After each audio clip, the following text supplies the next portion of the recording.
Haiti's president describes attack on motorcade as an act of terrorism. And in sport, West Indies slumps again in an underwhelming performance against Pakistan on Sunday. I'm Ricardo Roberts and this is Caribbean in 10. For Monday, April 10, I'll be back with the details after the break. Grow your business or promote your event through the services offered by the Caribbean Media Corporation and Carib Vision. Our distribution provides a platform on cable, terrestrial television, and websites. We cover carnivals and events from across the region.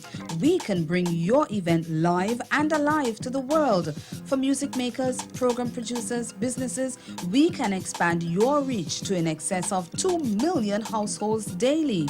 Our other services include news updates to enhance your media products, studio space for program and development. We can facilitate the launch of new products and services and training.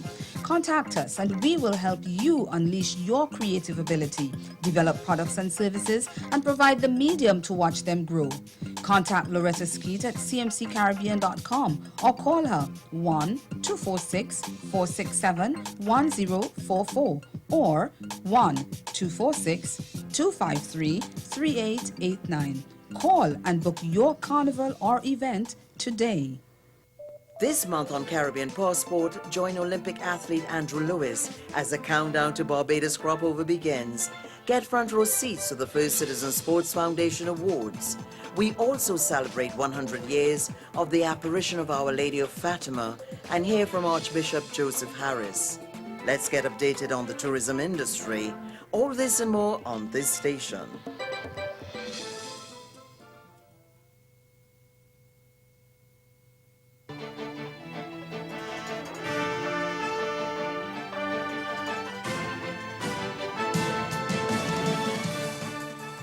Haiti's President Jovenel Moïse is describing an attack on the presidential motorcade over the weekend as an act of terrorism.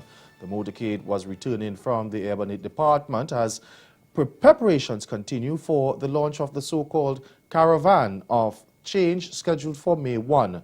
Now, according to reports, angry demonstrators set up barricades protesting the decision taken by former President Michel Martelly to divide the commune of Akaye in two. The president was not hurt in the attack. The police have not confirmed reports that the president's security detail of exchanged fire with unknown gunmen during the incident. A statement released by the Office of the President says these acts against the president are a serious threat against public peace and state of safety. It says a serious investigation will be conducted and the perpetrators will be brought to justice.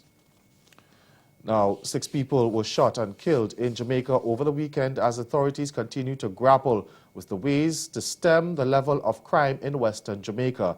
This brings the death toll for the year so far to 360, which is 70 more than the same period last year. Now, Acting Police Commissioner Novelet Grant and members of the High Command have met with divisional commanders in Western Jamaica to discuss crime prevention plans. Now, one of the victims of the weekend violence was a student of the University of Technology, while the other was a student of the Mouchette High School. Now, authorities have also confirmed that a Canadian visitor was shot and is at hospital in critical condition. Now, over in the Bahamas now, voters have been rushing to beat Monday's deadline to register to vote in the upcoming general election. Prime Minister Perry Christie has not yet set a polling date, but Parliament will be dissolved tomorrow. Now, Parliament was prorogued on Friday. Some people are coming late because some told me that They did not come before because they did not want their cars to be marked up because of boundary changes. So these latecomers are people who were waiting for the boundaries to be changed. And so we are taking in quite a number of the lines along, but we asked them to be at your best behavior, and we're going to get it right at the end of the day. In numerical figures, Kalani has reached the same numerical number that they had in 2012, and all of the numbers are going quite well. As of yesterday, we had over 157,000 on the register and growing. We have a slight backlog, but we anticipate we're going to get very close to where we were in 2012 or beyond. Foreign ministers from several CARICOM countries are gathered in Havana on Monday for follow-up talks to last month's ALBA summit in Venezuela. The official Cuban news agency Presna Latina said ministers of Antigua and Barbuda, Dominica, Grenada, St. Kitts and Nevis, St. Lucia and St. Vincent and the Grenadines have joined their counterparts from Cuba, Bolivia, Ecuador, Nicaragua and Venezuela for the talks. Now, Venezuela's President Nicolas Maduro and his foreign minister are also attending. The meeting is expected to ratify the final declaration of Caracas Presidential Summit and to reaffirm the members' compromise with the Peace Zone Declaration, which was agreed on in 2014 by Latin American and Caribbean states. ALBA was created in December 2004 as an alternative to the U.S. Free Trade Area of the Americas that collapsed in 2005. Stay with us. Your Midday Sport is next. Vanessa's worst fears have been confirmed. Charles needs surgery. Oh, I like this posture. Good thinking.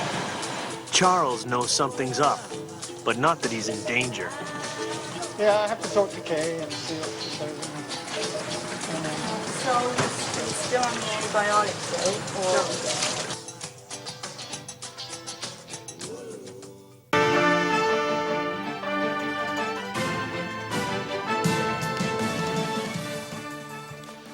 West Indies plunged from the lofty heights of Friday's sensational opening win, producing an underwhelming performance to slump to a 74-run defeat to Pakistan in the second one-day international on Sunday.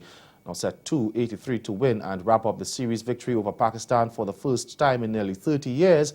West Indies stumbled when it mattered most and were bundled out for 208 off 44.5 overs at the Guyana National Stadium. Captain Jason Holder top scored with a career-best 68, while Ashley Nurse got a robust 44, but the Windies batting suffered a spectacular failure, with none of the top six getting past 15.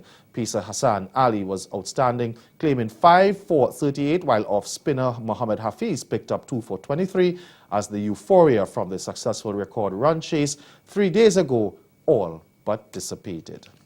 Now, the result left the three-match series in the balance at 1-1, with the third and decisive game set for Tuesday.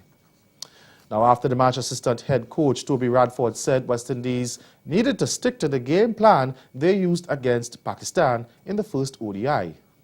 We played well, but the horse had bolted a bit. We didn't get the start we've been getting. We were getting some really good first power plays in the last few games, and we also in the T20s recently. But we lost early wickets, a few soft dismissals. I think when you look down our scorecard, quite a few guys got into the teens, 10s and 12s and 15s, but didn't go on and found sort of soft ways of getting out. And I think what we did really well the other day was kept to a simple game plan of playing straight up and down the ground, keep the wickets in hand, and then hit at the end. And you saw today, even when we had those, we'd lost wickets, Jason Holder came in, simple game plan, Ashley Nurse, simple game plan, and they both came away with 50s and and 80s and made it look simple.